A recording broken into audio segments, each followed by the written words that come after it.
Les tétines pour adultes, apothéose de la régression occidentale. On va voir ce sujet, ce phénomène grâce à un article.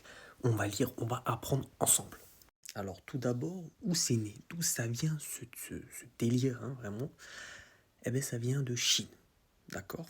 Alors on voit un petit peu l'explicatif, hein, juste en dessous.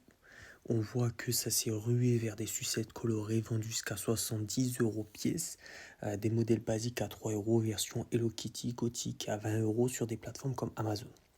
Alors, il dit que des individus prétendus matures, élevés dans le culte de l'autonomie, importent ainsi une pratique régressive pour apaiser leur angoisse existentielle, comme si le progrès tant vanté n'avait abouti qu'à une épidémie de bébés géants.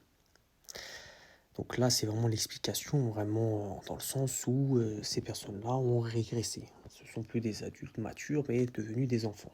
Pourquoi? Pourquoi ils font ça, tout simplement? Alors, il nous dit dans cet article, on va lire le titre, Les mirages du réconfort infantile, un autisme généralisé. L'article est très dur dans les propos. Vraiment, je ne suis pas totalement d'accord avec tout ce qu'il dit, parce qu'il est vraiment très direct. Les adeptes de cette tétine jurent par tous les saints que cet objet miracle réduit le stress, aide à arrêter de fumer ou à mieux dormir. Donc voilà la raison. Pourquoi ils utilisent ça? Donc le stress, arrêter de fumer, etc.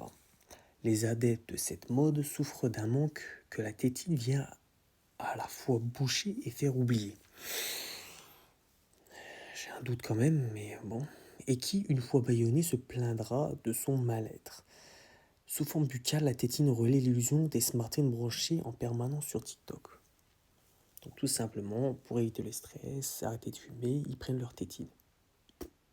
Mais quelles sont les conséquences?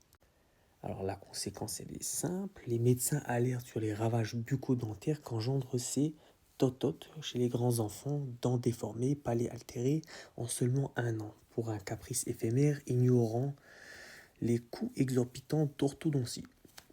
Le progressisme n'est qu'une régression masquée. Donc après là c'est une réflexion vraiment propre aux médias.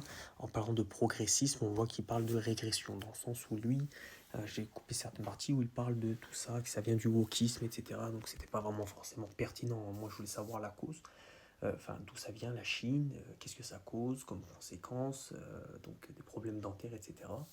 Et pourquoi il l'utilisait tout simplement pour le stress, etc. Donc ça c'était vraiment la chose la plus importante. Moi, de mon avis personnel, je trouve que c'est pas forcément utile, hein, pour les personnes. Il faut avoir un peu de jugeote pour comprendre qu'on peut avoir besoin d'autre chose.